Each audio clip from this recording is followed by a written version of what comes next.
एक बार कुछ जंगली कुत्ते खरगोशों के एक झुंड का पीछा कर रहे थे। सभी खरगोश अपनी जान बचाने के लिए अंधाधुंध भागे जा रहे थे। किसी तरह वे जंगली कुत्तों का शिकार बनने से बच सके और एक सूखी झाड़ी के पीछे जा छुपे। भागने के कारण सभी थके हुए थे, जान पर बन आने के कारण डरे हुए थे और अपने जीवन के बारे में सोचकर दुखी थे। कुछ देर गहरी सांस लेकर जब वे सामान्य हुए तो अपनी स्थिति पर चर्चा करने लगे। एक खरगोश बोला, मित्रों, क्या जीवन मिला है हमको? हम कितने छोटे, तुच्छ और निरीह प्राणी हैं।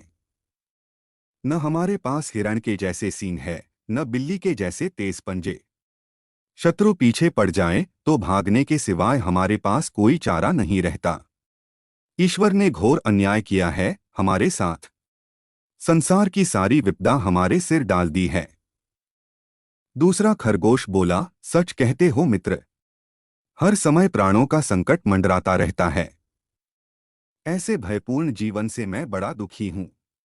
जीवन लीला समाप्त करने का मन करता है। तीसरा खरगोश बोला, मेरा मन भी करता है कि मर जाऊं। मैं अभी जाकर तालाब में कूद जाऊंगा। सारे खरगोश अपनी जीवन लीला समाप्त करने पर उतारू हो गए और उन्होंने तालाब में जाकर डूब जाने का मन बना लिया। यह निर्णय होते ही वे सभी तालाब की ओर चल पड़े। वे जिस तालाब पर पहुंचे वहां कई मेंढक रहते थे। वे सभी उस समय तालाब के किनारे बैठकर आराम कर रहे थे। जैसे ही उन्होंने खरगोशों के कदमों की आहट सुनी, वे सभी तालाब में कूद गए। तालाब में कूदकर अपने प्राण देने गए खरगोश मेंढकों को देखकर रुक गए। एक खरगोश बोला, मित्रों, देखा तुम लोगों ने, ये मेंढक हमसे डरकर पानी में कूद गए। इसका अर्थ समझे। इसका अर्थ ये है कि इस संसार में हमसे भी छोटे और निरीह प्राणी हैं।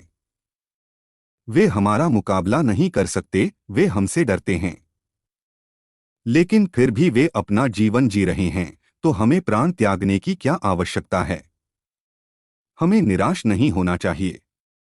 जब ये जी सकते हैं तो हम भी जी सकते हैं। सभी खरगोश इस बात पर सहमत हो गए और जीवन त्यागने का विचार त्याग कर वापस लौट गए। सीख, विपत्ति में कई बार हमें ऐसा लगता है कि संसार का सारा दुख हमें ही मिला है, किंतु वास्तविकता यह है कि संसार में हमसे कहीं अधिक दुखी लोग हैं।